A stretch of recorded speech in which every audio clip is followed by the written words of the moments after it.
साथ एक और बड़ी उपलब्धि जुड़ने जा रही है। दरअसल भारत दुनिया की सबसे बड़ी पंचायत संयुक्त राष्ट्र परिषद यानी यूएनएससी का अस्थायी सदस्य बन जाएगा।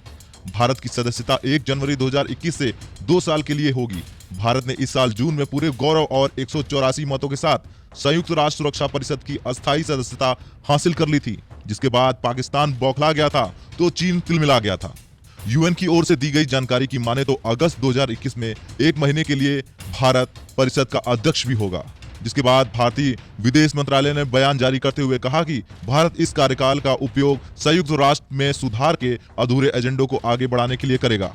यूएनएससी के 5 स्थायी सदस्यों में से 4 यानी अमेरिका, रूस, ब्रिटेन और फ्रांस पहले ही भारत के चुनाव का स्वागत कर चुके हैं और साथ ही भारत के साथ काम करने की इच्छा भी जता चुके हैं। भारत के अलावा मैक्सिको, आयरलैंड और नॉर्वे भी 2 साल के लिए अस्थायी सदस्य बने हैं। बता दें, भारत शुरू से ही आतंकवाद के खिलाफ ठोस कदम उठाता आया है और यहाँ भी आतंकवाद के खिलाफ वैश्विक गठबंधन को और मजबूत बनाना भारत की पहली प्राथमिकता रहेगी।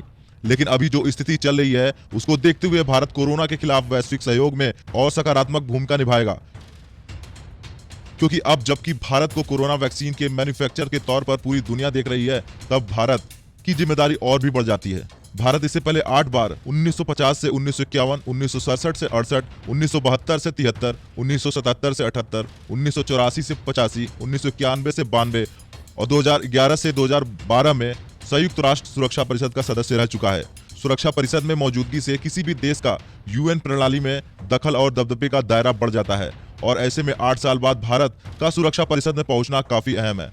संयुक्त राष्ट्र का सबसे अहम अंग है संयुक्त सुरक्षा परिषद, जो कि पूरे विश्व में शक्ति संतुलन बनाकर रखता है और इसमें कुल 15 देश शामिल हैं, जिनमें से 5 देशों को अस्थायी सदस्यता प्राप्त है। भारत संयुक्त राष्ट्र के सदस्य देशों के एशिया प्रशांत समूह का समर्थन प्राप्त करने वाला एकमात्र उम्मीदवार था और इस मुकाबले में कोई देश आड़े नहीं आया। फिलहाल भारत की इस सफलता से पाकिस्तान बुरी तरह घबरा गया है और इसी घबराहट की वजह से पाकिस्तान की ओर से कहा गया कि भारत का संयुक्त राष्ट्र संघ में सुरक्षा परिषद का अस्थायी सदस्य चुना जाना एक चिंता का विषय है। और चिंता का विषय भी क्यों न हो, आखिर अब भारत पाकिस्तान और उसके पालतू आतंकियों पर और तेजी से शिकंजा कसेगा। तो दूसरी तरफ चालबाज चीन ने भारत को संयुक्त राष्ट्र सुरक्षा परिषद की स्थायी सदस्यता के रास्ते में रोड़े अटकाने की पूरी कोशिश की, लेकिन वो भारत को 8वीं बार यूएनएससी का अस्थायी सदस्य बनने से रोक नहीं सका।